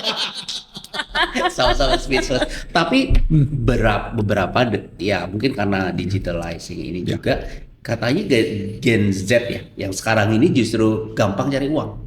Iya. Karena dia tahu lebih banyak peluang ya kayak di online, affiliate lah apa segala macam itu kan sebenarnya kayak passive income aja gitu. Dan mereka tahu itu gitu dibanding kita. Udah lu kali. Enggak. Ternyata juga. Emang nggak namanya marketplace lah istilahnya kan. Iya betul itu maksudnya itu. Nggak kebayang kan. Tapi gue yakin itu gampang dapat, gampang hilang nggak sih? Ya tergantung ya tiap orang berbeda kan. Experience tadi itu dia beli. Betul. Cuma ada banyak sekali pasar yang gue juga nggak ngeduga ternyata ada dan cuma dalam. Kebetulan instruktur fitness gue itu dagang handphone. Dagang handphone tuh bisa perputarannya 5-6 handphone seminggu. Jadi handphonenya ganti-ganti mulu. Ya Pak, yang lalu udah saya jual, udah yang beli. Jadi dia sambil ngelatih gue fitness, dia jualan coba. Jadi lebih multitasking karena pengaruh digital ini kan membuat orang mudah gitu. Mas, apa aja sih yang dijual? Oh segala macam ada di sana. Ada orang beli, ada orang jual. Tapi kalau kayak gitu itu tanda-tanda sebenarnya zaman orang susah nggak sih? Karena gini, kalau zaman dulu tuh kan orang itu hidup ibarat pengen memperkaya dirinya ya dengan ilmu dia, dengan kemampuan dia, ya kan? Nah kalau sekarang tuh jadi tujuannya itu hanya punya uang, bukan untuk pengembangan diri. Padahal soalnya apa? Pengembangan diri itu justru ngeluarin duit kali, justru nggak dapet duit gitu loh. Iya nggak sih? Iya. Ada relevansinya nggak sih? Bingung nggak lo? Gue sih ngeliatnya sih balasnya begini ya, bahwa peluang itu ada, ya bahwa ada pasar yang selalu hidup, selalu segala macam bisa didagangin di sana. Itu ya kenyataan juga. Yang di generasi selalu pasti nggak akan kebayang gitu. Bahwa ternyata pembayarannya gimana? Nggak susah kok Pak, tinggal transfer bank doang. Dah. Jadi semua, tapi di sisi lain betul sih yang lu bilang tadi. Kalau misalnya ini nggak dibarengin dengan tadi ya belajar hal-hal baru, kemudian melihat dunia yang lebih baru dan lainnya, ya nanti dia akan kejebak situ juga karena istilahnya kan dia hidup di perdagangan yang terus menerus yang lama suatu saat kan bergeser juga. Habis enggak seperti bergeser kan, bisa bergeser dan lainnya. Nah itu kan nggak mau sampai berapa lama lu mau seperti begitu juga. Nah itu memang salah satu yang mungkin bisa jadi ancaman. Tapi gue juga percaya juga nggak akan semuanya begitu juga. Pasti akan ada yang juga, oh ini step gue nih. Oke, gue sekarang kulakan lah, jualan lah kayak gini secara online karena gue mau nabung buat ini yang suatu saat bukan gue pakai buat ini. Kita nggak tahu juga. Gue sih rasa ada aja yang orang yang seperti begitu. Jadi gue ngelihatnya nggak bisa langsung bilang oh ini pasti nantinya nasibnya malang semua, enggak pasti akan ada. Mereka akan cari jalannya masing-masing, tapi ini memang ada saat ini yang dulu nggak ada. Arahnya kemana kita nggak pernah tahu. Apa aja yang bisa diperdagangkan sana juga kita nggak tahu.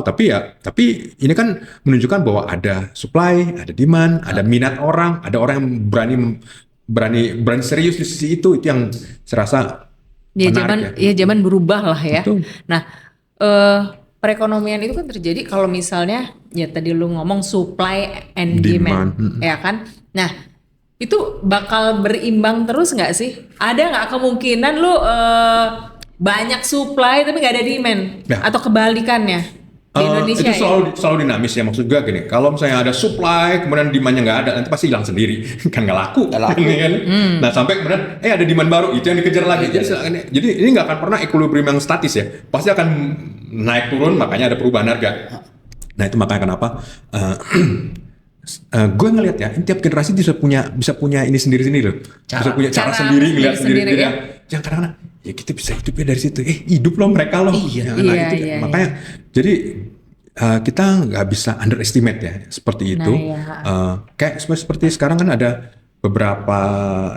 beberapa anak STM ya, gue tahu di Salatiga itu mereka bikin mesin, bikin cadang, yang lainnya sendiri ya gitu kan. Pakai mesin khusus, kemudian mereka bisa jual di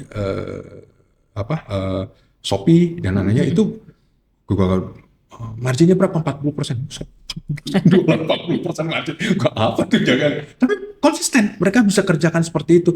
Jadi kembali lagi ya, kita yang memang hidupnya di formal ya, kayaknya cari duit hanya bisa dengan cara 1, 2, 3, 4, 5, 6, 7, 8. Habis itu kayaknya ini 1 sampai 8 kok kayak susah semua ya. Sebenarnya tempat lain ada banyak cara lain yang bisa hidup dengan yang memang nggak masuk dalam radar kita ya, belum masuk kita. Nah itu yang gue percaya tuh selalu akan ada muncul seperti itu, dan itu akan dedicated orangnya masing-masing. Bukan bagiannya kita bagian orang lain, tapi ya ini perkembangan zaman sih. Kalau dari omongan ini kan berarti kan sebenarnya don't worry lah ya. Tinggal cari segmen kita tuh. Mungkin jangan-jangan gini, kita ngerasa stuck karena kita memang nggak ngelihat lagi. Kita ada segmen yang kita belum lihat selama ini. Kita udah ngerasa kita udah cukup. Kok kering ya? Ya mungkin waktunya untuk pindah lagi.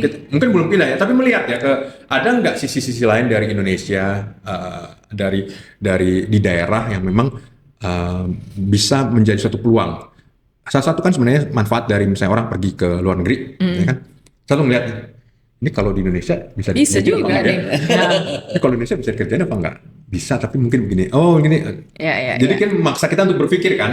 Sama. Kalau ke luar negeri bisa, mungkin juga ke daerah lain yang mestinya juga bisa. Jadi memang ini kesempatan buat kita buat cari, refreshing ide yang bukan cuma bisa bersifat dari mereka ke kita ke mereka juga mungkin bisa. Jadi sifatnya timbal balik. Ya, tapi itu yang kenapa Indonesia dengan luas demikian banyak, penduduknya demikian beragam, sukunya banyak, cara pandangnya juga beda-beda gitu kan.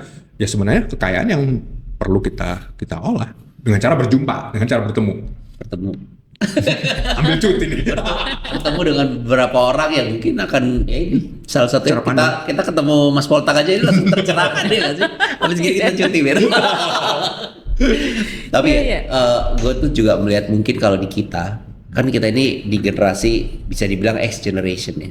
Artinya kadang itu udah mata kuda. Udah kayak mau mencoba yang lain tuh kayak sesuatu hal yang sangat berat mungkin bisa jadi, atau karena kita pengalaman atau kemampuan terhadap digital juga terlalu kurang. Kalau gue ngeliat anak-anak Gen Z yang di sekarang ini gampang banget pindah-pindah ininya segala macam, berkolaborasi lebih gampang, nggak ada sekat-sekat. Kalau kita kan mau berkolaborasi bisa mikir kayak wah kita kolaborasi kita dapat apa nih, udah ngomongnya udah kayak gitu dulu loh. Yang kayak kita kalau mau lintas bekerja sama dengan bidang lain aja udah kayak what's in it for me. Selalu kan gitu ya, banyak sekali pakem-pakem yang kita mungkin karena pengalaman hidup kita juga udah lewatin tuh emang membuat kita akan jadi begitu gitu loh. Kalau anak muda tuh tiba-tiba dia kerja di BUMN tapi punya sampingannya loh, punya bengkel, punya ini, dia ada aja yang dibikin. Sedangkan generasi kita nggak boleh kalau kerja di pemerintah tuh nggak boleh. Gitu aja. Gitu. Nah artinya memang itu tadi ketemu dengan banyak orang membuat banyak peluang ya kan? Jalan-jalan terutama. Ya, anggapan investasi lah. Anggapan investasi. Nah, sekarang kita mau balik lagi ya. Tadi posisi kita ketika perang dagang yang itu terjadi ini gitu ya. Artinya kita di sini posisinya kan tadi Mas Poltak bilang kita tuh sebenarnya berdagang juga nggak terlalu Indonesia pada saya nggak akan terdampak, tapi nggak cukup dalam. Mungkin yang akan terdampak negatif itu adalah pekerja-pekerja pabrik, karena ada ekspor Indonesia yang ke Amerika itu kebanyakan adalah tekstil, rajutan. Ada sepatu juga. Nah, kalau misalnya Amerika menerapkan tarif masuk yang lebih tinggi, berarti kan harganya harus naik. Kalau harganya naik, berarti kan jumlah yang bisa terjual kan lebih sedikit. Sementara kapasitas terpasangnya mungkin sekarang 100%, mungkin underutilized. Mungkin jadi nggak perlu 100%, mungkin cukup 70, mungkin 40 atau 50. Berarti akan ada orang yang mungkin nggak akan lay off. Itu akan terdampak. Jadi sektor terutama yang paling jadi ancaman itu adalah tadi tekstil ya, rajutan, sepatu, alas kaki, mainan anak-anak, Mattel sama ada di sini tuh, kan? Jadi Barbie dan Hot Wheels yang dibeli orang Amerika itu ternyata kebanyakan adalah buatan Indonesia. Ya. Pabriknya ada di pokoknya di kompleks Bekasi sana ya ada. Segede itu. Nah, artinya bahwa nanti itu ya yang terdampak kan mereka ya, yang langsung ya. Tapi di kita sendiri sebagai pelaku industri di kreatif ini akan ngaruh nggak sih? Kalau industri kreatif, balik lagi sebenarnya kan yang perlu kita perhatikan di sini, industri kreatif itu sebenarnya produknya bukan cuman benda, barang, tapi ke jasa. Nah, jasa itu relatif lebih imun terhadap seperti ini. Ya, ide itu kan lebih imun kan dibanding itu. Dan selalu ada scalability-nya. Bisa diperbesar, bisa diperkecil atau disesuaikan. Nah, kalau misalnya barang ini emang lebih repot nih. Karena ada segmen-segmennya. Nah, mungkin kalau produknya kreatif itu terkait dengan barang yang mesti hati-hati. Ini pasar saya masih sustain apa enggak? Misalnya furniture ya, karena itu kan big ticket, nggak murah juga kan. Demand-nya akan seperti apa? Ada satu teman saya juga kebetulan juga jual furniture ke Amerika. Jadi waktu dari 2 tahun yang lalu, 3 tahun yang lalu, pokoknya sudah pandemi berakhir, dia ngeliat kok angka penjualan ke Amerika turun, demand di Amerika turun. Kemudian konsultasi sama saya kan, kemudian diskusi, baiknya kemana? Coba ke Timur Tengah. Sama sih, orang Timur Tengah sama orang Amerika emang selera foodnya sama, tapi jumlah orangnya lebih sedikit, nggak cukup sedikit. Kemudian ke tempatnya nggak cukup juga, coba jual ke Singapura lebih kecil lagi dia bilang, dan ujung balik lagi ke Indonesia lagi kan gitu. Akhirnya terpaksa harus ganti. Oh, berarti saya harus bikin sesuatu yang baru untuk segmen yang berbeda, karena saya nggak bisa lagi mengandalkan pembeli dari Amerika. Jadi justru yang seperti ini yang seharusnya menjadi kesempatan bagi kita. Ya nggak gampang ngomongnya, tetapi inilah masalah. Kamu mau tetap survive. Kalau mau survive berarti harus fleksibel, bisa ngelihat pasar yang baru, ngelihat kesempatan yang baru, jenis yang baru, karena jangan dipaksain lagi di situ. Udah akan seperti itu gitu. Jadi adaptasi. Adaptasi. Nah, itu kan terkait dengan goods ya, barang. Tapi kalau ide kan itu sebebas itu. Ya, jadi solusi lah ya tadi kalau misalnya melihat peluang pasar ya ke Amerika justru nggak terlalu besar ya. Cari tempat lain. Lo yang harus fleksibel mungkin untuk mengikuti di mana pasar itu ada gitu ya. Mungkin kayak Eropa kayak gitu segitu krisisnya karena mereka nggak fleksibel kali ya. Iya nggak sih? Ya karena lebih banyak formalnya kali ya. Formalnya gede banget. Formalnya gede banget. Ya, kemudian udah tua juga. Terus tuh yang muda-muda juga kurang ya. Jadi kalau kita kan lumayan banyak ya yang diuntungkan. Bahwa kita lebih banyak anak mudanya, terus juga ya artinya perkembangan, makanya kita tuh dibilang negara berkembang salah satu itu nggak sih? Itu yang gue pengen tanya tuh Paul ya. Dari gue kuliah, bukan kuliah, SMA. Kita nih dibilang sebagai negara ketiga. Negara berkembang, bukan ketiga ya, kalau berkembang itu negara. Sampai sekarang masa begitu mulu? Dan itu udah 30 tahun yang lalu. Jadi gini, negara dunia pertama itu negara maju. Kemudian habis itu bilang negara berkembang, negara dunia ketiga. Maksudnya negara keduanya mana? Negara-negara bekas Uni Soviet. Itu yang kedua. Negara kedua. Nah, Cuma terus- gara-gara itu hilang, jadi nggak ada. satu sama tiga gitu kan. Jadi makanya negara dunia kedua dulu pernah ada, terus sekarang nggak ada lagi gitu kan. Nah, jadi memang yang kemudian dari negara berkembang yang lulus jadi negara maju itu emang dikit banget. Cuma ada 2. Apa tuh?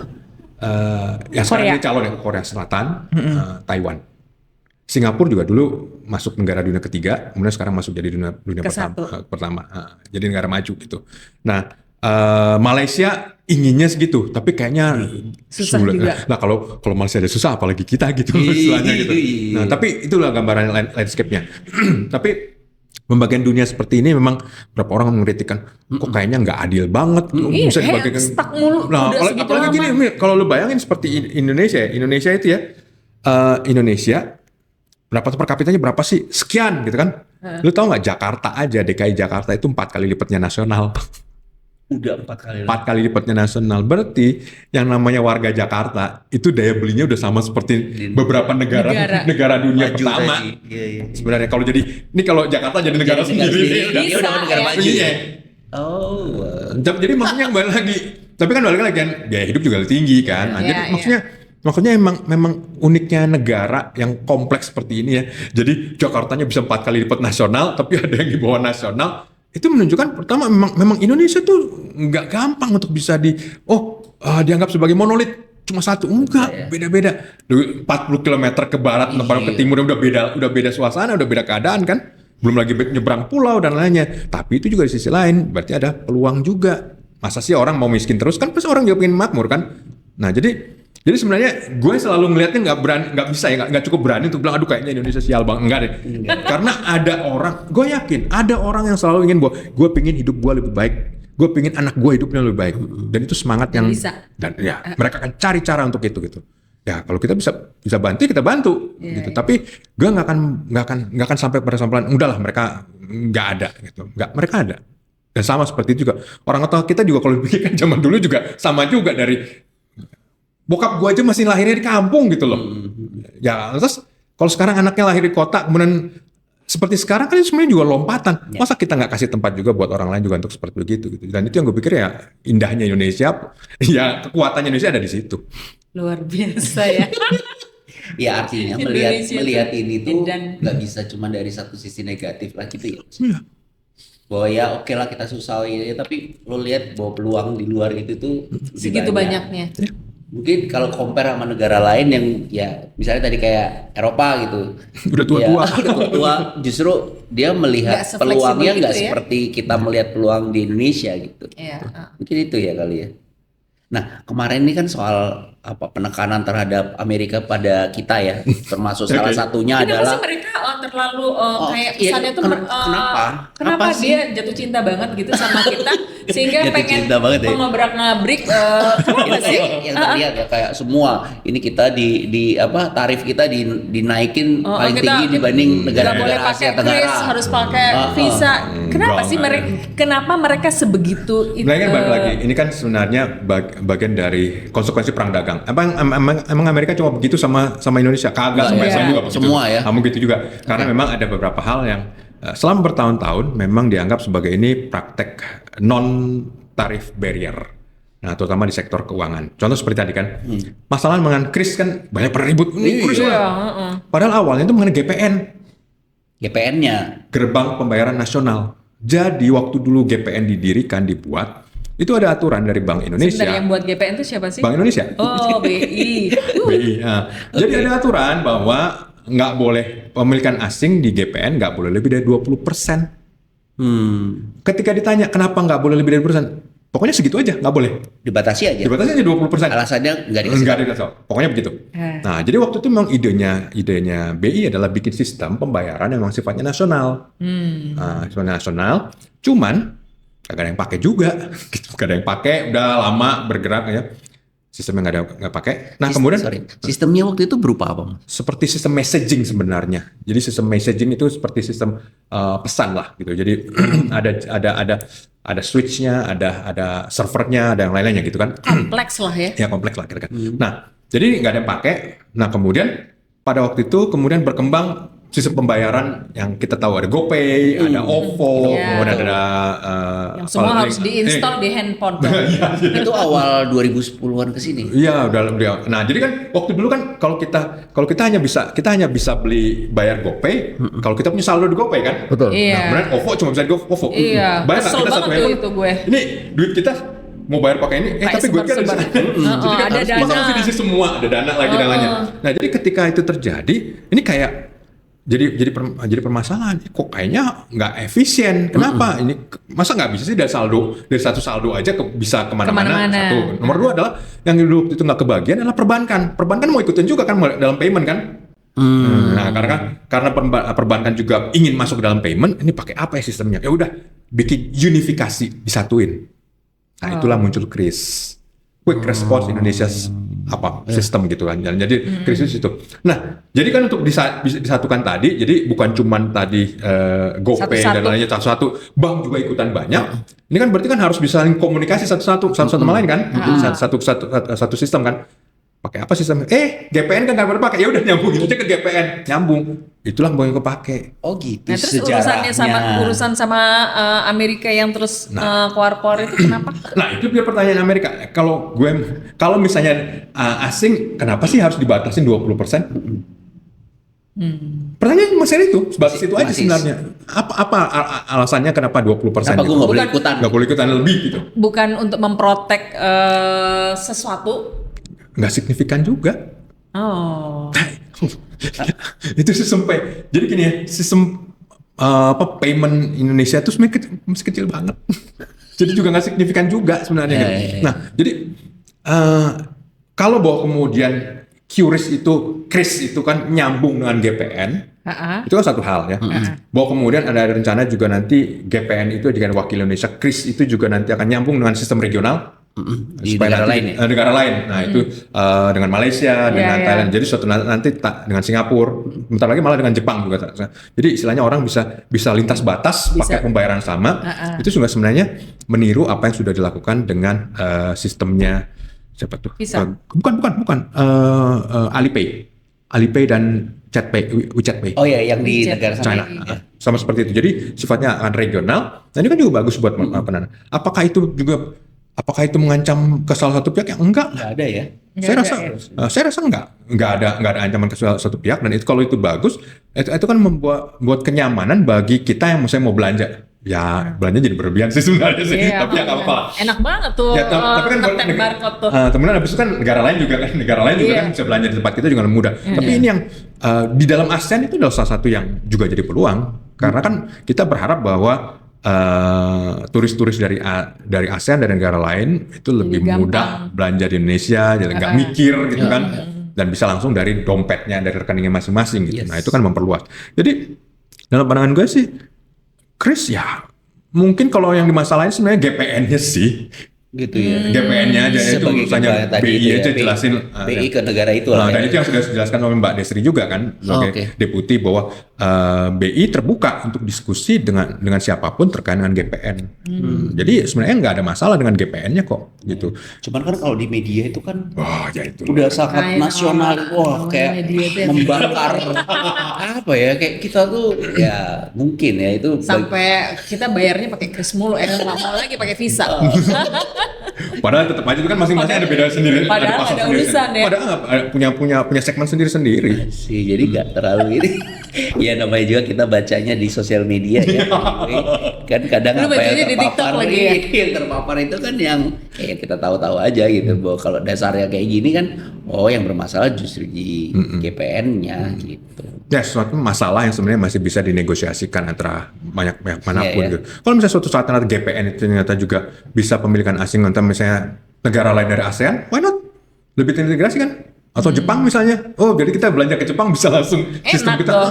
Kalau nggak salah di Malaysia itu udah bisa kok pakai KRIS. Iya, udah bisa. Gue tuh pernah, tapi di bank tertentu yang ngeluarin KRIS-nya. Iya. Jadi bank itu mungkin connect dengan KRIS-nya dari GPN yang gue gitu. Jadi kadang tuh kayak ini bisa, loh ini nggak bisa gitu. Jadi tergantung merekanya. Jadi dan mereka juga paham gitu. Ini bisa nih pakai yang ini dari Indonesia gitu. Penjual-penjual yang ada di Malaysia itu. Kelihatan Ya belanja akhirnya ya. mempermudah kita sih anyway kan Itu gitu. mendukung konsumerisme secara Produk kreatif tapi kan. Ya kan?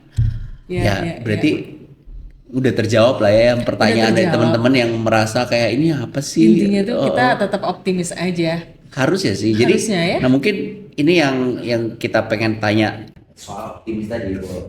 Artinya di mata Mas Poltak Indonesia ke depan nih gimana tuh Mas? Buat kita sebagai pelaku Apa yang harus kita lakuin? Nah, dengan keadaan yang sekarang ke depannya gimana Mas? Gue sih selalu dalam posisi ngelihat bahwa Indonesia sebagai negara yang penduduk muda itu kan dengan populasi yang besar, dengan keragaman itu punya keunikan dan punya daya jual yang sangat tinggi gitu. Nah ini yang sebenarnya bisa kita manfaatkan. Bahwa Indonesia punya masalah, iya sih, nggak usah dibilangin juga banyak masalahnya, masalah korupsi lah, masalah premanisme lah, masalah udah tahu. Tapi kan balik lagi mungkin kan dari dulu juga. dari dulu juga. Tapi di sisi lain kan bukan berarti lantas karena itu lantas kita nggak ngelakuin apa-apa. Ya. Justru yang mungkin lebih kita perlu sekarang ini adalah bagaimana kita bisa membangkitkan peluang-peluang baru di Indonesia. Tadi kan kita bicara, tadi bayangin ya, kita bicara mengenai Jawa Tengah loh. Jawa Tengah. Kita bicara soal rumput Terus laut tuh loh. rumput laut udah banyak. Mengenai kawasan tertentu misalnya. Jadi ini yang mungkin cuma Sebagian kecil lah dari yang mungkin bisa kelihatan oleh saya, mungkin bisa kelihatan oleh orang lain juga dari sisi lain yang sebenarnya ada kok ruang untuk bertumbuh di Indonesia.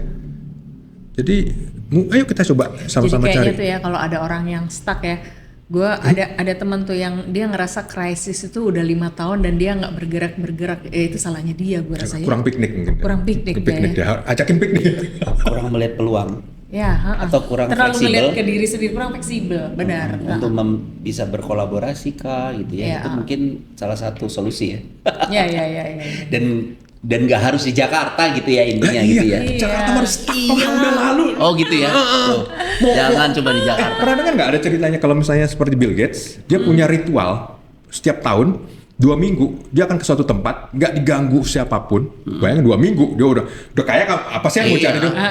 Itu hanya untuk mencari ide baru. Ide baru. Ya ide baru. Jadi benar-benar selesai dari situ dia akan punya ide baru yang akan mau kerjakan untuk setahun berikutnya sampai nanti kemudian dia melakukan ritual yang sama seperti itu. 2 minggu lagi itu. Cuman setahun kemudian 2 minggu lagi, setahun 2 minggu lagi. Mungkin Jadi lu ngerti kan kenapa kalau orang tuh pergi tiba-tiba ngilang Nggak ada 2 minggu gitu. nggak Mencari ada. inspirasi dong gitu ya. ya kalau dia aja perlu ngecas, masa kita Apalagi kagak sih? kita. Ayo ngecas. Gimana Mir? Udah sampai ke titik ini udah ini ya. Jadi kadang kita kalau gua memira kan pemahaman terhadap ekonomi makro global itu kan nggak terlalu seperti apa yang sekarang ini kan dicerahkan ya Mir ya. Jadi kayak oke, kita apa yang kita sudah lakukan ini kita lanjutkan. Iya. Terutama kayak kita mencoba untuk membuat peluang nggak di Jakarta doang gitu ya. Berarti ini, nah mungkin ini terakhir ya yang dari gue ya, mungkin Mira, Indonesia Emas 2045 mungkin tercapai. Indonesia dari sisi, emas tuh benar adanya nggak sih? Sebenarnya gini, gue dulu awalnya juga ini waktu ketika harus jelasin ke orang luar ya, Golden Indonesia kok kayaknya nggak ngepas ya. Baru akhirnya belakangan gue tahu ternyata emas itu singkatan.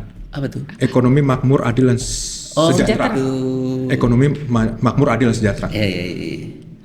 Jadi emas itu nggak diterjemahin sebenarnya. Emas itu bukan kayak lo yang Golden. Oke. Nah, apakah Indonesia punya peluang? Ya, punya tantangan lebih gede lagi. Kembali lagi masalah mengenai masalah human capacity, human resources. Bagaimana kita ngedidik masa depan, gimana ngedidik generasi berikutnya. Jadi orang tuh sering bilang bahwa suatu bangsa melihat masa depan itu sama seperti mereka memperlakukan anaknya. Jadi kalau kita nggak ngerasa serius terhadap masa depan ya kita nggak serius terhadap generasi berikutnya. Nah, jadi penentu apakah Indonesia akan bisa mencapai puncak atau misalnya tadi ya menjadi negara, maunya sih menjadi negara maju ya, walaupun kalkulasi gue kayaknya nggak sampai sih, tapi paling nggak arahnya ke sana ya udahlah.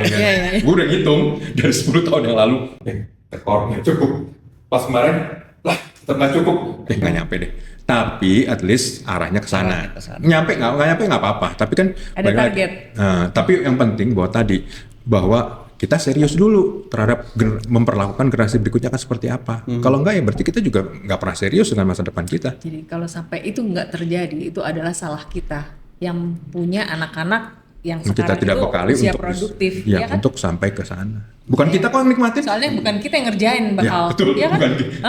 Bukan kita yang ngerjain, mereka yang ngerjain. Mereka yang ngerjain.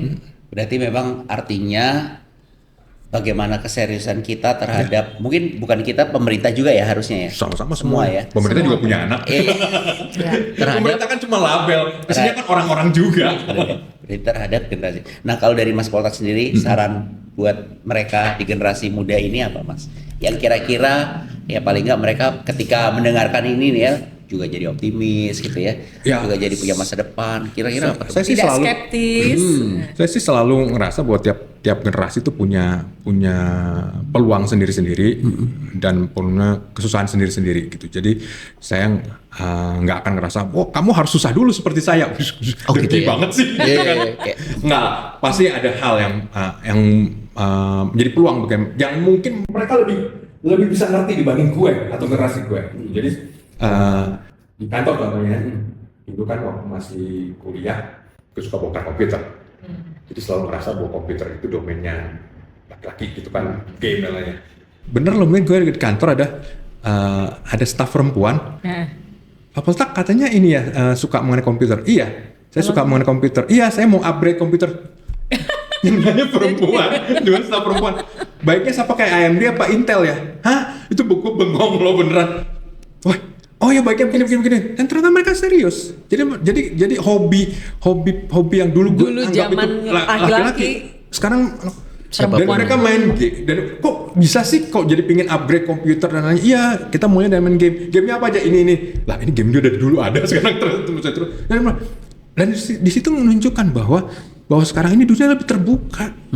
Bahwa kalau sesuatu paradigma yang dulu gue anggap ini adalah domainnya orang ini, enggak, sekarang tuh bisa siapa aja. Ya. Dan no border lah ya sekarang. No border, informasi ada di mana aja, murah, tersedia di mana aja, orang bisa ngambil kesempatan, bisa berubah gitu kan. Jadi kalau melihat seperti itu, gue ngelihat, kalah, gue nggak akan ngerasa sebagai yang paling tahu apa yang mereka harus kerjakan. Mereka lebih tahu. Mereka akan tahu dan nemuin jalan sendiri. Jalan sendiri. Yeah. Paling nggak cuma kalau gue cuma bisa bilang, kalau dari pengalaman saya sih, yang begini akan ini dead end, yang begini akan ini atau ini nggak efisien. Tapi udah, mereka akan cari jalan sendiri. Dan gue percaya itu yang membuat bergenerasi-generasi juga akan bisa survive dengan cara masing-masing, dan itu memang udah kita hanya manusia lah. Jadi optimis ya, karena mereka untuk bisa terus memang harus optimis. Jadi jangan kita racunin gitu ya, kita bantu. Jangan diracunin dengan cara kita aja. Cara kita ya, hanya cara kita yang benar. Iya. Sedap ya lo ya. agak enteng habis gitu. Melihat perekonomian yang sekarang jadi agak enteng. Pulang kantor enteng ya. Kira ada lagi nggak yang mau ditambahin? Mungkin ada pertanyaan yang belum lo sampaikan ke Mas Poltak. Kalau dari gue sih, ini menjawab semua. Ini gue benar-benar menyusun loh pertanyaan-pertanyaan tadi sebelum ketemu. Karena kan ya sekali lagi Mas Poltak mumpung ada di sini ya. Biasanya kalau orang mau nanya dulu, zaman gue akan nanyanya nggak di DM tapi di mention di Twitter zaman dulu ya. Sekarang masih main nggak Mas? Udah? Ya banyakan baca sih. Banyak baca ya sekarang. Baca karena memang Twitter tuh boleh kata atau X itu yang sekarang paling cepat kejadian. Informasinya dalam baru yang tadi gue tuh langsung muncul kan. Jadi paling nggak ada clue apa yang sekarang sedang terjadi. Ya kadang-kadang tapi kadang-kadang yang terlalu cepat itu juga bikin keselnya terlalu cepat ya. Jadi kadang-kadang lu masih pengen meresapin itu udah ganti topik ya. Ya udah ada hal baru lagi. Iya. Tapi emang sosial media di Twitter satu-satunya yang paling cepat ya. Paling cepat ya. Kalau misalnya ada gempa nih, lo nyari info apa mendingan langsung buka Twitter ya. Magnitudenya langsung kelihatan. Atau misalnya salah satu mobile banking lo rusak, lo cek di Twitter. Oh ternyata enggak gua doang yang mengalami sekarang. Dulu pernah kejadian mati lampu di mana tuh di Twitter. Terus macet aja gitu, macet di ini, cek. Ini karena apa sih? Tapi kan itu infonya dari orang-orang juga. Iya, dari jadi bisa salah dulu bisa enggak? TMC Polda Metro Jaya itu punya akun Twitter. Jadi kalau kecelakaan langsung muncul di sana. kecelakaan, mati lampu, Banjir. apalagi bank rusak dan lain-lain tuh selalu ada. Paling cepet lah, ya lumayan. Makanya salah satunya orang mau nanya-nanya daripada googling, nanya Mas Paul. Di Jabar itu ya. Dia tuh hobi baca ya. Iya. Sangat hobi baca. Nah, menurut lu gimana kalau dengan generasi muda ya? Gue nggak ngerti ya. Mereka tuh apakah juga masih hobi baca atau enggak ya?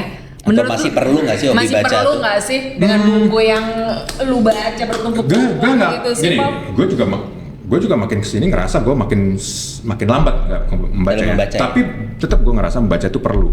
Kenapa baca itu adalah seperti kita berdiskusi dengan penulis bukunya. Itu selalu gue rasakan. Nah, jadi kadang-kadang juga baca, gue nggak selalu setuju apa yang gue baca. Gue punya catatan sendiri dan itu yang mengasah gue untuk seperti. Oh, jadi lu nggak selalu setuju dengan apa yang penulis. ditulis itu ya? Nggak selalu.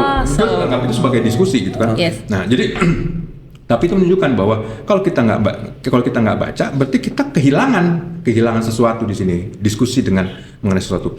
Maka kenapa gue tetap menekankan baca. Apakah baca itu harus sekarang ini misalnya dengan baca buku secara buku cetak? Nggak, mungkin bisa secara buku elektronik, bisa secara online. Tapi gue nggak kuat bacanya. Sekarang ada namanya audiobook. Ada teman gue Bisa denger. ya lewat dengar. Ada sekarang mungkin yang juga buat podcast. Sekarang ada banyak sekali podcast yang lewat denger. Nyata sambil jalan bisa dengar, oh ada perkembangan ini dan seterusnya, ada pendapat. Jadi membaca atau substitusi membaca itu banyak. Jadi dan gue nggak selalu mengatakan bahwa lu harus baca buku atas kertas atau enggak. Cari jalan sendiri-sendiri, tapi percaya deh bahwa dengan lu membaca, lu akan seperti berdiskusi dengan orang yang menulis itu dan lu akan jadi lebih kaya dari sisi sudut pandang. Intinya kan sebenarnya baca itu kan mendapatkan informasi ya. Betul. Jadi dan bisa lewat media apa aja. Betul. Dan masalahnya sekarang informasi itu kan ada yang kredibel, ada yang nggak kredibel gitu. Ada yang benar, ada yang nggak benar, yang fake, ada yang itu. Nah itu loh. Itu kan akhirnya mereka terpapar. Nah kadang kan gimana tuh ya milah-milahnya mana yang kira-kira harus kita. Kalau buku kan udah pasti bisa dipertanggungjawabkan. Padahal buku belum tentu juga ya. Tapi paling enggak resmi lah ya. Paling enggak gini. Ada penulisnya. Penulis itu kan ada reputasi yang mereka perlu pertahankan. Yeah. Bahwa ada buku yang saling bertentangan ada aja. Bisa aja dua-duanya sama-sama benar, bisa dua-duanya sama-sama salah. Ada hal yang mereka benar dan salah dan lainnya. Tapi dengan makin banyak baca, kita kan bisa sudut pandangnya makin lebar, makin luas, makin kritis. Makin kritis dan dengan cara seperti itu kita lebih bisa terhindar dari hoax misalnya. Benar banget. Atau hal yang kira-kira nggak masuk akal dan lain-lainnya. Kenapa gue tetap menekankan pada baca? Karena gue baru dengar juga ya pernah dengar nggak cerita kaum bumi datar? Tahu lah, teman sendiri. Untuk pertama kalinya dalam sejarah manusia lebih banyak orang percaya bahwa bumi itu datar dibandingkan zaman lalu. Kenapa? Karena ternyata banyaknya itu udah ada visual dari video.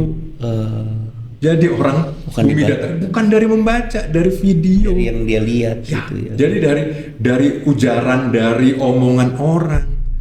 Yang pada dasarnya balik lagi, ya kalau misalnya cuman dari video tapi nggak diimbangi dengan membaca lebih luas, lebih lebar dan lebih dalam. Udah itu yang dia percaya. Gitu ya. Makin lebar, makin banyak kan makin bisa banyak sudut yang bisa dilihat. Jadi makin banyak yang bisa dipertimbangkan dari cuma satu sisi orang melihat fakta ini gitu. Ternyata ada fakta lain enggak kok. Gitu.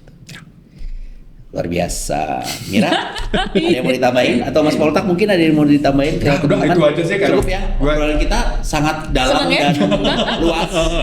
Paling enggak orang-orang yang ya mungkin gua mewakili orang yang ekonomi ini buat gue terutama itu cuman gue jalanin aja. Gue tidak bisa melihatnya tuh secara tadi ya, kita melihatnya tuh membedahnya luar biasa sih menurut gue. Ini baru pertama kali gue membedah secara ekonomi itu melihat dari sisi-sisi yang Mas Poltak tadi udah soalnya kita tuh nggak pernah mikirin duit, ya kan? Mikirin sih secara jadi banget. Invoice kok belum balik ya? Pasti mikirin. Kayaknya gue salah ngomong. Lebih kepada tidak melihat secara teori-teori lah ya gitu kan. Kita menjadi pelaku aja gitu loh. Apapun yang terjadi dengan perekonomian di Indonesia ini kita jalanin aja gitu. Kita terima lah gitu. Sampai tadi di sisi yang kita bisa melihat kalau misalnya lu stuck, peluang yang lain tuh bisa memungkinkan muncul gitu. Nah itu yang membuat menurut gue sih ya kita optimis. Apalagi kita di bidang industri kreatif ya, harus sekreatif itu mestinya ya. Nah, Terima kasih banyak Mas Poltak sama-sama. atas sharingnya Ya, pagi kasih. ini, keren banget sih. keren banget ya. jadi pinter gue. Mas Poltak Seneng thank you banget. Oke, ya, sama-sama. Terima kasih banyak. Dan teman-teman jangan lupa untuk selalu update dengan episode yang selalu akan ada di Benda Design Hub ini ya Mir ya. Mungkin ini juga gua jelasin sedikit bahwa Benda Design Hub ini adalah tempat berkumpulnya orang-orang yang kita harapkan sih kreatif. Jadi teman-teman arsitek, desainer ini bisa menggunakan space yang kita buat ini. Ini kalau dilihat ini kan material building semua ya sebenarnya. Jadi ini sebagai library, orang-orang bisa datang sini meeting nggak perlu bawa material, bawa kliennya ke sini. Jadi pas ngomongin desain materialnya udah ada gitu. Ya ini Ya. salah satu bentuk kreativitas kita ya. Untuk ekonomi tetap berputar. Yang mengada-ngada tapi Yang mengada-ngada, maksudnya tapi gimana caranya tetap benar. Alhamdulillah sih jadinya memang space ini bermanfaat buat minimal buat kita dan ternyata buat teman-teman juga di sana. Oke Iya. teman-teman, sampai ketemu lagi di episode berikutnya. Bye. Jadi Seneng ya.